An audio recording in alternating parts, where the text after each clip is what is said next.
Hi welcome back to my channel. ఈ రోజు కథ నా రాక్షసుడు 49వ భాగాన్ని వినేద్దాం. అలా కార్ లోపలికి వెళ్ళిందో లేదో ఇద్దరు వ్యక్తులు వచ్చి గేట్ ఓపెన్ చేస్తారు. అలా తను లోపలికి వెళ్తాడు. లోపలికి వెళ్ళిన కారు పార్క్ చేసి డోర్ బెల్ కొడతాడు. తను 27 ఏళ్ల అమ్మాయి వచ్చి డోర్ ఓపెన్ చేస్తుంది. నవ్వుతూ తన వైపే చూస్తాడు కేశవ్. అతని నవ్వుని పట్టించుకోకుండా కోపంగా ముందుకు వెళ్తుంది. తను అస్సలు తన వైపు చూడడం లేదు, తనతో మాట్లాడడం లేదు. వెళ్ళి తన బెడ్రూమ్లో కూర్చుంటుంది. మేడంకి నా మీద చాలా కోపంగా ఉందనుకుంటా, అందుకే నా వైపు చూడడం లేదు, నాతో మాట్లాడడం లేదు. ఎందుకో కోపం తెలుసుకోవచ్చా అంటాడు. అయ్యో, మీతో నాకు కోపం ఏంటండి? మీరెక్కడా నేనెక్కడా? నన్ను తీసుకుని వచ్చారు, ఒక జైలు లాంటి ప్రపంచంలో ఉంచారు. ఆ జైలు నుంచి విముక్తి పొంది ఇప్పుడిప్పుడే ఇక్కడ ప్రశాంతంగా బ్రతుకుతున్నాను. అలాంటిది మీ మీద నాకు కోపం ఎలా అంటుంది. చూడు, నీకు వైట్ రోజెస్ అంటే చాలా ఇష్టం కదా, నీకోసం బొకే తీసుకుని వచ్చాను. మరి ఆ రోజా పూలు చిన్నబుచ్చుకుంటున్నాయి, నువ్వు వాటిని చేతిలోకి తీసుకోలేదని. మరి నువ్వు అలా ఉంటే ఎలా చెప్పు? ఇంకా ఎలా ఉండాలి? నవ్వుతూ ఉండాలంటారా? నువ్వు నాకు దూరమై చాలా రోజులైంది, ఏళ్ళు గడిచిపోయింది కేశవ్ గారు. ఎప్పుడు చూడు మీ ఫ్యామిలీ గురించి ఆలోచిస్తావు, కనీసం నా గురించి ఒక్కసారైనా ఆలోచించావా? మీ గురించి ఆలోచించాను కాబట్టే మీరు చెప్పినట్టు చేశాను. మీతో పాటు అందరినీ వదిలేసి ఇంత దూరం వచ్చాను. కానీ ఎందుకు వచ్చాను? మీకోసమే వచ్చాను. మీరు అందిస్తున్న ప్రేమని నాకు సొంతమని వచ్చాను. కానీ ఇక్కడికి వచ్చిన తర్వాత తెలుస్తుంది మీకు ఇంకొక ప్రపంచం ఉందని. ఆ ప్రపంచంతో నాకు సంబంధం లేదు, నీతోనే నాకు సంబంధం ఉంది కేశవ్ గారు. అలాంటిది నన్ను పక్కన పెట్టేసి మీ వృత్తికి మీరు విలువ ఇవ్వడం నాకు నచ్చడం లేదు. అందుకే అక్కడి నుంచి ఇక్కడ ప్రశాంతంగా ఉండడానికే వచ్చాను. ఇక్కడికి వచ్చానన్న మాటే కానీ ప్రతి క్షణం ప్రతి నిమిషం మీ గురించే నా ఆలోచన. అది తెలిసిన తర్వాత కూడా మీరు నాకు దూరంగా ఉంటున్నారు. కాదు అనడం లేదు. మీరు ఇక్కడికి వచ్చి 2 months అయిపోతుంది. అంటే నా గురించి మీరు ఎంత ఆలోచిస్తున్నారో అర్థమవుతుంది. నా భర్తకి నా గురించి ఆలోచన లేదని కూడా స్పష్టంగా తెలుస్తుంది. అలాంటప్పుడు అంత కష్టపడి నా కోసం రావాల్సిన అవసరం ఏంటి? నాకు ఎవరి తోడు అవసరం లేదు, నాకు ఉండాల్సిన తోడు నాకుంది అంటూ పక్కనే ఉన్న కుక్క పిల్లని చూపిస్తుంది. అది కాదు బంగారం, అర్థం చేసుకో. ఇది మన కోసమే చేస్తున్నాను కదా. మన కోసం చేస్తున్నారా? మీరు చేసేది ఎంత ప్రమాదకరమో మీకు అర్థమవుతుందా? ఇక్కడ కూర్చునున్నాను, నాకేం తెలియదు అనుకుంటున్నారా? న్యూస్లో ప్రతి ఒక్కటి చూస్తున్నాను. అంతమంది అమ్మాయిల్ని ఎలా అమ్మగలుగుతున్నారండి? వాళ్ళలో మీకు నేను కనిపించలేదా? కొన్ని తెలియాలంటే కొన్ని చేయాలి కాబట్టి చేస్తున్నాను. సమయం సందర్భం వచ్చినప్పుడు నీకు తప్పకుండా సమాధానం చెప్తాను. అదే ఎప్పుడు తెలీదు, బట్ మీరు ఇక్కడికి వచ్చినప్పటి నుంచి ఇదే మాట చెప్తున్నారు. వింటూ కూర్చున్నాను. ఇక్కడ మీకు ఒక సందేహం రావచ్చు, ఆ అమ్మాయిలు దొరకడం వెనుక కేశవ్ ఇన్వాల్వ్మెంట్ ఉందని తనకెలా తెలుసని. ఎలా తెలుసంటే భరత్ వాళ్ళతో కేశవ్కి పార్ట్నర్షిప్ ఉందని ఆ అమ్మాయికి తెలుసు కాబట్టి అడుగుతుంది. అదేంటి భూమి అలా అంటున్నావు? నీకోసమే కదా నేను ఇంత చేస్తున్నది. నువ్వు కూడా నన్ను అర్థం చేసుకోకపోతే ఇంకెవరు అర్థం చేసుకుంటారు అంటూ తన ఒడిలో పడుకుంటాడు కేశవ్. ఎలా అర్థం చేసుకోవాలి మిమ్మల్ని? అదే కదా నాకు అర్థం కాని ప్రశ్న ఉంది. ఒక్కొక్కసారి నేనే మీ ప్రపంచమా అనిపిస్తుంది, ఇంకొకసారి నేను తప్పనిస్తే మీ ప్రపంచం ఇంకొకటి కూడా ఉందని అర్థమవుతుంది. ఇందులో ఏది నిజమని నమ్మాలి నేను? కాస్త ఓపిక పట్టు, ప్రతి ఒక్క దానికి సమాధానం దొరుకుతుంది నీకు. ఎప్పుడు దొరుకుతుందో అర్థం కావడం లేదు. మన జీవితంలో సంతోషం కూడా లేదు. ఫస్ట్ ప్రెగ్నెన్సీలో బాబు చనిపోయాడు. అప్పటి నుంచి నాకు ప్రెగ్నెన్సీ రాలేదు. చాలా బాధ, అది మాటల్లో చెప్పలేను. ఆ బాధని షేర్ చేసుకోవడానికి కూడా నా దగ్గర ఎవరూ లేరేమో అనిపిస్తుంది. ఒక్కొక్కసారి చాలా ఒంటరితనాన్ని ఫీల్ అవుతున్నాను నేను అంటూ కన్నీళ్లు పెట్టుకుంటుంది భూమి. మనం చేస్తున్న పాపం మనకి తగులుతుంది అని అంటారు, అది ఇదేనేమో అనిపిస్తుంది అంటూ చాలా బాధపడుతుంది తను. అలా పడుకుని ఉన్న కేశవ్ కాస్త పైకి లేచి తనని దగ్గరికి తీసుకుంటాడు. నువ్వు నా ప్రాణం భూమి, నీకోసం ఎన్ని చేస్తానో నాకు నీకు తెలుసు. అలాంటిది నువ్వు ఇలా మాట్లాడుతుంటే ఎలా ఉందో చెప్పమంటావా? ఇక్కడుంది కదా, ఈ గుండెల్లో తూటాలు పొడిచినంత నొప్పిగా ఉంది. ఆ నొప్పి మాటల్లో చెప్పలేకపోతున్నాను. ఇంకొకసారి ఇలా మాట్లాడికే, నువ్వు లేకుంటే ఈ ప్రపంచమే లేదు.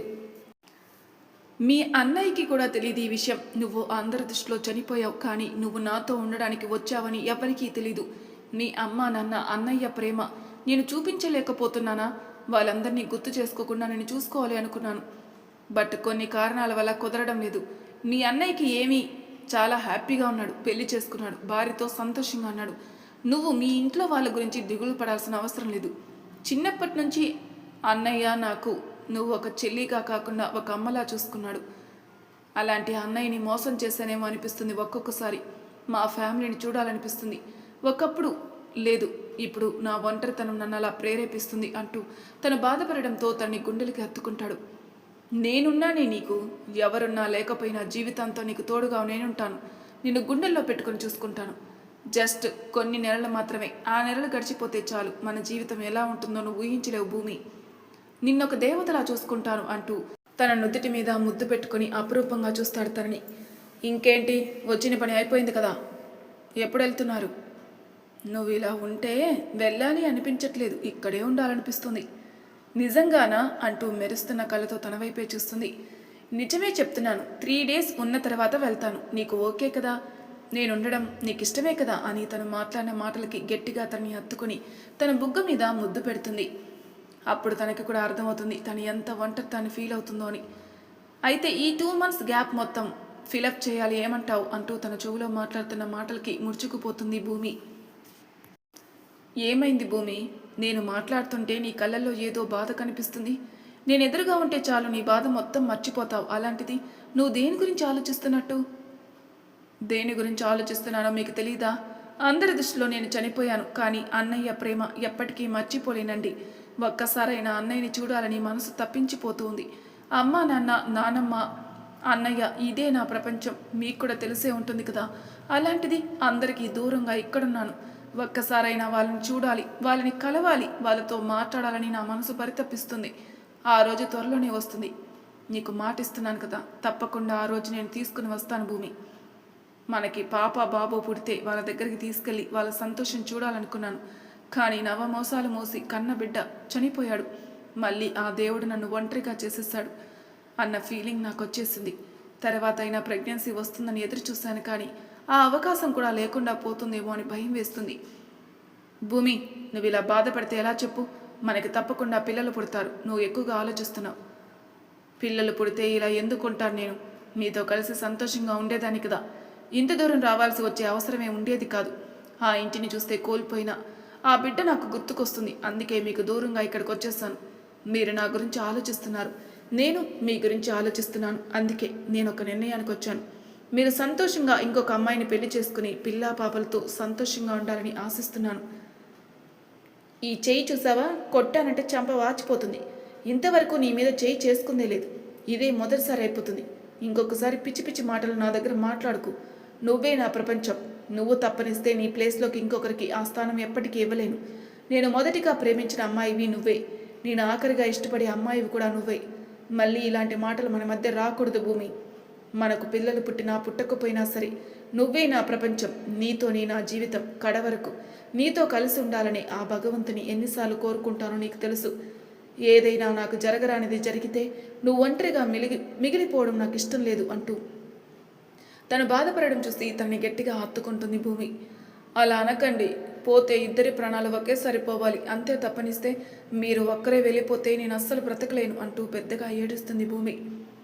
నా బంగారం కదా, ఏదో తమాషా కన్నాను. నేనెక్కడికి వెళ్ళను, నీతోనే ఉంటాను అంటూ తన నుదుటి మీద ముద్దు పెడతాడు. తన దగ్గరికి తీసుకుంటాడు. జీవితం ఎంత విచిత్రమో కదా. మంచి అనుకున్న వాళ్ళు మంచి వాళ్ళు అయిపోరు, చెడ్డ అనుకున్న వాళ్ళు చెడ్డవాళ్ళు అయిపోరు. ఇప్పుడు అందరి దృష్టిలో నేనే విలన్, కానీ అసలు విలన్ ఎవరు ఇంకా ఎవరు తెలుసుకోపోతున్నారు. అది తెలియాలంటే మీరు ఆ విషయాలు బయట పెట్టాలి. సమయం వచ్చినప్పుడు తప్పకుండా బయట పెడతాను. అప్పుడు నేను ఎలాంటి వాడినో అందరూ తెలుసుకుంటారు. అలాగే నిన్ను నీ కుటుంబానికి దగ్గర చేస్తాను. అండ్ నీ దగ్గర ఇంకొక విషయం దాచిపెట్టాను. ఏంటిది అంటూ తను మాట్లాడుతుండగా తనతో జరిగింది మొత్తం చెప్తాడు. ఏమీ అర్థం కాలేదు. బొమ్మలా తన వైపు అలాగే చూస్తూ ఉంటుంది భూమి. అప్పుడే తన దగ్గర ఉన్న ఫొటోస్ వీడియోస్ తనకు చూపిస్తాడు. నవ్వుతూ తన వైపే చూస్తూ ఉంటుంది. అన్నయ్యకి సరైన జోడి కదండి. చాలా తెలివైన అమ్మాయి తను. నీలాగా కాదు, ఎంతైనా నా చెల్లి కదా. రావణ్ ఆ కుటుంబానికి దూరమైనప్పుడు ఒక అమ్మాయి ధైర్యంగా నిలబడి ఎంత కష్టమైనా సరే భరిస్తూ బిజినెస్ని ముందుకు తీసుకున్న చింతను ఇప్పుడు భర్తకి సహాయం చేస్తుంది. ఒక ప్లాన్ ప్రకారం, ఒక స్కెచ్ ప్రకారం నాతో పాటు వచ్చింది మీ వదిన. అవన్నీ నాకు తెలియదని వాళ్ళు అనుకుంటున్నారని నవ్వుతూ తన వైపు చూస్తాడు. ఏమైంది అలా ఉన్నావు? అంతేలేండి, మీ చెల్లిని అంతలా పొగుడుతున్నారు, తాళి కట్టిన భార్యని మాత్రం పొగడడం లేదు. అయ్యో రామ, నువ్వు నా అందాల దేవతవే, నిన్ను పొగడడం ఏంటి? గుండెల్లో పెట్టుకున్నాను నేను. ఎంతైనా మీ అన్నయ్య ప్రేమించిన అమ్మాయి కదా, ఏంటి, అన్నయ్య ప్రేమించాడా? అవును, అది ఎవరికీ తెలీదు. మీ అన్నయ్య తనని ప్రేమించాడు. తనని ప్రేమించే పెళ్లి చేసుకున్నాడు. ఒక రాక్షసుడి చేతి నుంచి తనని బయటికి తీసుకునొచ్చాడు. తను ఎవరో కాదు, పృథ్వీ, భరత్ వాళ్ళ తమ్ముడు. తనని పెళ్లి చేసుకోవాలనుకున్నాడు, కానీ రావణ్ తనని కాపాడాడు. మీరు మాటి మాటికి రావణ్ అని పిలవకండి. నేను అన్నయ్యకి దూరమైన తర్వాత రామ్ అనే పేరుని మార్చుకున్నాడు అన్నయ్య. మళ్ళీ నేను అన్నయ్య దగ్గరికి వెళ్ళిపోతే అన్నయ్య మునుపటి రామ్ అయిపోతాడు కదా. తప్పకుండా భార్యమని ఆ రోజు త్వరలోనే వస్తుంది అని నవ్వుతూ తను చెప్తూ ఉంటాడు. ఇప్పటికైనా నీ పతిదేవుణ్ణి పస్తు పెట్టడం ఎంతవరకు కరెక్ట్ చెప్పు. తప్పదు. ఇన్ని నెలలు నా సుఖం చూడకుండా, నన్ను పట్టించుకోకుండా, కనీసం ఫోన్ కూడా లిఫ్ట్ చేసి నాతో మాట్లాడారా? మీరు అంత బిజీ అయినప్పుడు నన్ను ఎందుకు పెళ్లి చేసుకున్నారు అంటూ అక్కడి నుంచి లేచి వంటగదిలోకి వెళ్ళిపోతుంది. తన వెనకే వెళ్తాడు. అదేంటి అలా మాట్లాడుతున్నావు? ఎన్ని పనులున్నా సరే పక్కన పెట్టి నీకోసం పరిగెడుతూ ఇంత దూరం వచ్చిన నేను తర్వాత కూడా నన్ను పట్టించుకోకుండా ముభావంగా ఉంటే ఎలా చెప్పు అని తను మాట్లాడుతున్నా సరే తన మాటలు పట్టించుకోకుండా తనకు బిర్యానీ అంటే ఇష్టం కాబట్టి బయటకు వచ్చి పనిచేస్తున్న తోటమాలికి మటన్ తెమ్మని చెప్తుంది తను. అంత కష్టపడకు, నువ్వు ఏది పెట్టినా సరే సంతోషంగా తింటాను. అలా తినడం మీకు సంతోషమేమో కానీ నాకు కాదు. భర్తకి ప్రేమతో వడ్డించి తినిపించడం నాకు ఇష్టం, అది కూడా ఆయనకి ఇష్టమైనవి. మొండి వాళ్ళు మీరు, నువ్వు మీ అన్నయ్య ఎవరి మాట వినరు కదా. మీ అన్నయ్య ఏమో నన్ను పట్టుకోవడానికి తెగ తిరిగేస్తున్నాడు, చెల్లెలేమో తన ప్రేమతో నన్ను చంపేస్తుంది. ఎలా తట్టుకోవాలో మీ ఇద్దరిని. తప్పదు, ఏరి కోరి నిర్ణయం తీసుకున్నందుకు భరించాలి కదా. అలాగే భార్యమని మీరు ఎలా చెప్తే అలా అంటాడు. అవే కాస్త తగ్గించుకుంటే బాగుంటుంది. అలాగే మేడం, మీ ఆజ్ఞ అంటూ అప్పటి వరకు డాన్గా ఉన్న కేశవ్ భార్యని చూసిన తర్వాత భార్యను ప్రేమించే భర్తలా మారిపోయాడు. అలాగే తనకు అనుగుణంగా ప్రతి ఒక్కటి తనకి హెల్ప్ చేస్తున్నాడు. ఇద్దరు కలిసి వంట పూర్తి చేసిన తర్వాత ప్రేమగా భర్తకి భోజనం తినిపిస్తుంది తను దాదాపు తనని కలిసి 2 నెలలు అయిపోతుంది. ఈ 2 నెలల పాపం ఒంటరిగా ఆ చెట్లతో సంతోషంగా బ్రతికేస్తుంది. అలాగే తను పెంచుకుంటున్న పెట్స్తో నీ చేతిలో ఏదో మాయుంది అంటాడు. ఎప్పుడు చేసినా ఈ రుచి అలాగే పెరుగుతూ ఉంటుంది భూమి, మీకు అలాగే అనిపిస్తుందిలే, ప్రేమతో చేశాను కదా అలాగే ఉంటుంది అంటుంది. తిన్న తర్వాత తన కోసం ఐస్ క్రీమ్ తీసుకుని వస్తుంది భూమి. నువ్విక్కడ నేనక్కడ ఉండడం నాకు చాలా కష్టంగా ఉంది. నిన్ను తీసుకుని వెళ్ళాలని అనిపిస్తుంది, కానీ ఇప్పుడు నిన్ను తీసుకెళ్లడం కరెక్ట్ కాదు. ఒంటరిగా నువ్వు ఎంత కష్టపడుతున్నావో అక్కడ ఉండడం నేను కూడా అంతే కష్టపడుతున్నాను. నువ్వు బయటికి చెప్తున్నావు, నేను మగవాడిని కదా బయటికి చెప్పలేకపోతున్నాను.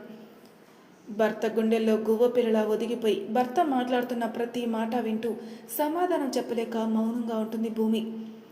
నువ్వు కూడా అంతే బాధపడుతున్నావని నాకు తెలుసు. తొందరలోనే వీటన్నిటికీ పులి స్టాప్ పెట్టేస్తాను. నిన్ను సంతోషంగా చూసుకోవాలనుకుంటున్నాను. అలాంటి రోజు తప్పకుండా వస్తుందంటారా అంటూ భూమి అడిగిన ప్రశ్నకి తన వైపు అలాగే చూస్తూ ఉంటాడు. నీకు మాట ఇస్తున్నాను భూమి, అలాంటి రోజు తప్పకుండా వస్తుంది. నా మాట మీద నీకు నమ్మకం లేదా? నమ్మకం ఉంది కాబట్టే కదా అంతమందిని వదిలేసి నీతో పాటు ఇక్కడికి వచ్చింది అని అంటుంది భూమి.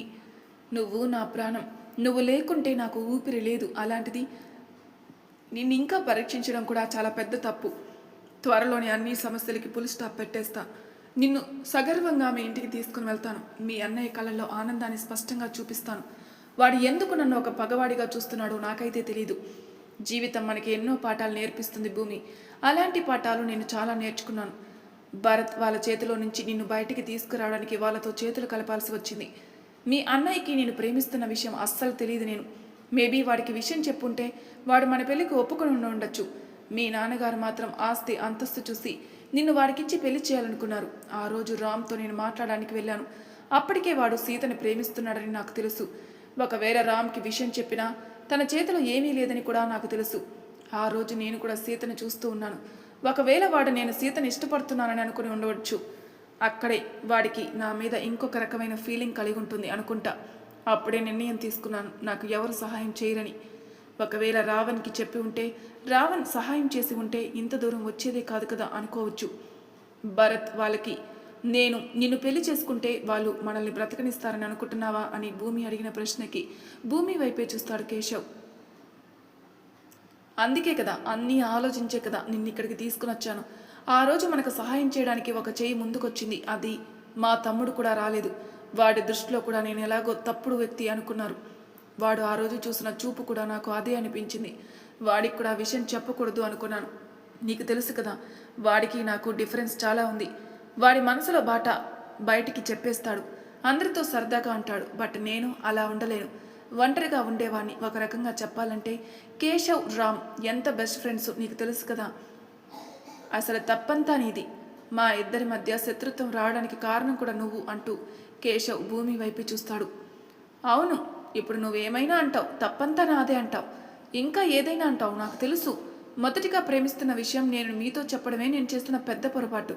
అలా చెప్పబట్టే కదా ఇలా మీ ముందు అలుసైపోయాను అంటూ ముఖం పక్కకు తిప్పుకుంటుంది భూమి. తనని చూసి సన్నగా నవ్వుతాడు కేశవ్. ఆ అలకకేం తక్కువ లేదు మహారాణికి. ఒకసారి అలకొచ్చిందంటే ఆ అలక తీర్చడానికి నేను చాలానే కష్టపడాలన్నమాట. అనాల్సినవన్నీ అని మళ్ళీ ఎందుకు ఇవన్నీ అంటూ ముక్కు చీరేస్తూ ఉంటుంది భూమి. అయ్యో, ఏదో నిన్ను ఉడికించడానికి అన్నానులే తల్లి, నువ్వే నా ప్రాణం తెలిసి కూడా ఎందుకే. అయినా నేను అలసైపోయానులే, ఎందుకంటే నేను నిన్ను ప్రేమిస్తున్నానని చెప్పింది తప్పు చేశాను. నేను చక్కగా భరత్ని పెళ్లి చేసుకుని ఉంటే పోయిండేది.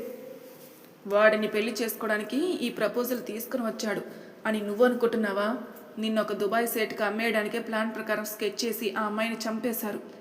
ఆ అమ్మాయిని చంపేసి అందరి దృష్టిలో నువ్వు చనిపోయావని నమ్మించి నిన్న అక్కడి నుంచి ఎక్స్పోర్ట్ చేయాలి అనుకున్నారు. నీకు తెలుసా, అక్కడి నుంచి నేనే కదా నిన్ను తప్పించి మనకి హెల్ప్ చేసిన రఘు. లేకుంటే ఈరోజు మనం ఇంత సంతోషంగా ఉండేవాళ్ళం కాదు కదా. అయితే మరి నువ్వు సంతోషంగా ఉండేవాడివి కదా, నేను ఎక్కడికి వెళ్ళిపోతే నీకేంటి? మళ్ళీ ఇంకోసారి ఆ మాట మాట్లాడావంటే చంపలు పగిలిపోతాయి. ఇప్పటికీ చెప్తున్నాను, ఏదో సరదా కన్నానని. నువ్వు నన్ను ఇష్టపడక ముందే నేను నిన్ను ప్రేమించాను. కానీ ఈ విషయం రామ్కి తెలిస్తే మా ఇద్దరి మధ్య ఏమైనా గొడవలు వస్తాయని నేను వాడితో ఆ విషయం చెప్పలేదు. నువ్వు చూసే ప్రతి చూపు నీ మనసులో భావాలు నాకు తెలుస్తూ ఉండేవి. ఆయన కౌశిక్ నేను ఇద్దరం ఒకేలా ఉంటాం కదా, మరి ఎందుకు వాడిని ఇష్టపడకుండా నన్ను ఇష్టపడ్డావు? ఏమో తెలీదు, కౌశిక్ని చూసినప్పుడు అలాంటి ఫీలింగ్ నాకు అస్సలు కలగలేదు. మిమ్మల్ని చూసినప్పుడు అనిపించింది కౌశిక్ అందరితో ఆకతాయిగా మాట్లాడేవాళ్ళు, మీరు మాత్రం ఎవరితో ఫ్రీగా మాట్లాడే వాళ్ళే కాదు. ఎందుకు మీ ఇద్దరి మధ్య ఎంత వ్యత్యాసం అని ఆలోచించేదాన్ని. అలా నా చూపు అనుకోకుండా మీ వైపు మళ్ళింది. మిమ్మల్ని చూసేలా చేశారు. తప్పంతా మీరు చేసి మళ్ళీ నన్ను అంటున్నారు కదా. ఒసే రాక్షసి, ఏదో సరదా కన్నానే, ఆ విషయం గురించి పదే పదే చెప్పకు తల్లి. సారీ. ఇప్పటికైనా క్షమిస్తావా, లేకుంటే కాలు పట్టుకోమంటావా? ఆ దేవుడే భార్య కాలు పట్టుకున్నాడు, అలాంటిది ఈ దాసుడు పట్టుకోవడంలో తప్పులేదు కదా. మాటలు మాత్రం బాగా నేర్చారు. మీరు నా కాలు పట్టుకోవాల్సిన అవసరం లేదు అంటూ మూతి తిప్పుకుంటుంది తను. అలా భూమి ఒడిలో పడుకుంటాడు. తను రఘు నిన్ను అక్కడి నుంచి సేఫ్గా శ్రీలంక తీసుకునొచ్చాడు. వాడికి నేను చాలా రుణపడి ఉన్నాను. అందరి దృష్టిలో చూపు మళ్లించి భరత్ వాళ్ళకి అనుమానం రాకుండా నేను శ్రీలంకకు వచ్చాను. రఘు మంచివాడా చెడ్డవాడా ఎప్పటికీ కూడా నాకు అర్థం కావడం లేదు. మనకి చాలా హెల్ప్ చేశాడు. మీకు మంచి జాబ్ ఇప్పిస్తానని చెప్పి ఆ శంభు దగ్గరికి తీసుకుని వెళ్ళాడు. తను ఎలాంటి వారో తెలుసుకున్నాను, కానీ అతని దగ్గర ఎందుకు పనిచేస్తున్నానని అందరికీ అనుమానం రావచ్చు. ఎందుకు చేస్తున్నానో తెలుసా? ఇప్పుడు మీ అన్నయ్య పట్టించాడని చెప్తున్నారు కదా భరత్ వాళ్ళ ఫ్యామిలీ. చిన్న విన్నం చేయాలనుకున్నాను. వాళ్ళ వల్ల తన జీవితాన్ని కోల్పోయాడు, కాదు అనడం లేదు. ఎంతోమంది అమాయకపు అమ్మాయిల్ని ఎక్స్పోర్ట్ చేస్తున్నారు, కానీ కొన్ని నేను కూడా చేయాల్సి వచ్చింది. నేను చేయలేదని చెప్పడం లేదు, ఎందుకు చేయాల్సి వచ్చింది? వాడు నన్ను నమ్మాలి కాబట్టి చేయాల్సి వచ్చింది. అలా మెల్లగా మొదలైన ఈ సామ్రాజ్యానికి నేను వాడికి అసిస్టెంట్గా మారాను. శంభు ఇప్పుడు నేను ఏది చెప్పినా నమ్మేస్తాడు. ఇంత పేరు కావాలి అంటే నేను కూడా కొన్ని పనులు చేయాలి కదా. చేశాను. నా వల్ల ఎంతోమంది బాధపడి ఉంటారు, కానీ ఒకరి సంతోషం గురించి ఆలోచించి కొంతమందికి అన్యాయం చేశానని చెప్పాలి. ఆ బాధ మాత్రం నాకు మనసులో అలాగే గిల్టీ ఫీలింగ్ ఉంది భూమి. మీ అన్నయ్య లేకుంటే ఎప్పటికీ కూడా తప్పు చేసేవాడివి. ఆ రోజు అంతమంది అమ్మాయిల్ని కాపాడింది వాడే, కానీ వాడికి తెలియని విషయం ఏంటో తెలుసా? వాడికి ప్రతి క్లూ ఇస్తుంది కూడా నేనే. ఇప్పుడు మీ అన్నయ్య ఇంకో పెద్ద పని చేయబోతున్నాడు. అది కూడా సక్సెస్గా చేస్తాడు. అక్కడి నుంచి మొదలవుతుంది శంభు గురించి ఆరా తీయడం. మీ అన్నయ్య అనుకున్నట్టు కేశవుని పట్టుకోవడానికి స్కెచ్ కాదు ఇది, శంభుని పట్టుకోవడానికి స్కెచ్ ఇది అన్నట్టు నువ్వు అనుకోవచ్చు సీతని ఎందుకు ఇక్కడికి తీసుకొని వచ్చానని. నేను సీతని ఇక్కడికి తీసుకురాబట్టే మీ అన్నయ్య తన అడుగు ముందుకు వేశాడు. ఆ రోజు పృథ్వీ వాళ్ళు ఆడిన గేమ్స్లో ఒక డాక్టర్ అమ్మాయిని గెస్ట్ హౌస్లో బంధించాను. అక్కడికి సీత అలాగే రామ్ ఇద్దరూ వచ్చారని నాకు తెలుసు. ఆ రోజు నేను అక్కడికి వెళ్లాల్సిన అవసరం నాకు లేదు, కానీ వెళ్లాల్సి వచ్చింది. ఎందుకంటే నేను సీతను ప్రేమిస్తున్నట్టు క్రియేట్ చేశాను కావాలని. వాళ్ళు నన్ను చూడాలని కూడా. నేను రియల్గా వాళ్ళకి కనిపించాను కూడా. వాళ్ళు చూస్తున్నది నాకు తెలుసు, వాళ్ళు అక్కడి నుంచి వెళ్తున్నది నాకు తెలుసు. వాళ్ళు చేస్తున్న ప్రతి స్టెప్ నేను చూడలేదని వాడు అనుకుంటున్నాడు. అలా వాడి మనసులో ఒక ముద్ర ఏర్పరిచాడు. నేను సీతను ప్రేమిస్తున్నానని, అందుకోసమే ఇదంతా చేస్తున్నానని వాడు అనుకున్నాడు. నేనే ఈ మాఫియాకి లీడర్ అని కూడా మీ అన్నయ్య అనుకుంటున్నాడు. అందుకోసమే వాడి దృష్టిలో ఒక విలన్గా నేను మారాను కాబట్టే భార్యాభర్తల స్కెచ్లా చాలా బాగా వర్కౌట్ అయింది. అసలు నేను సీతని ఎలా తీసుకుని వచ్చాను నువ్వు తెలుసుకోవాలనుకుంటున్నావు కదా. మీరు కూడా తెలుసుకోవాలనుకుంటున్నారు కదా లిజనర్స్. నెక్స్ట్ ఎపిసోడ్లో తెలుసుకుందాం. అంతవరకు నా ఛానల్ సబ్స్క్రైబ్ చేయని వాళ్ళు ప్లీజ్ సబ్స్క్రైబ్ చేసుకోండి. లైక్ చేసి షేర్ చేయండి. మీ అభిప్రాయాలు నాకు కామెంట్ రూపంలో తెలియజేయండి. Thank you for listening.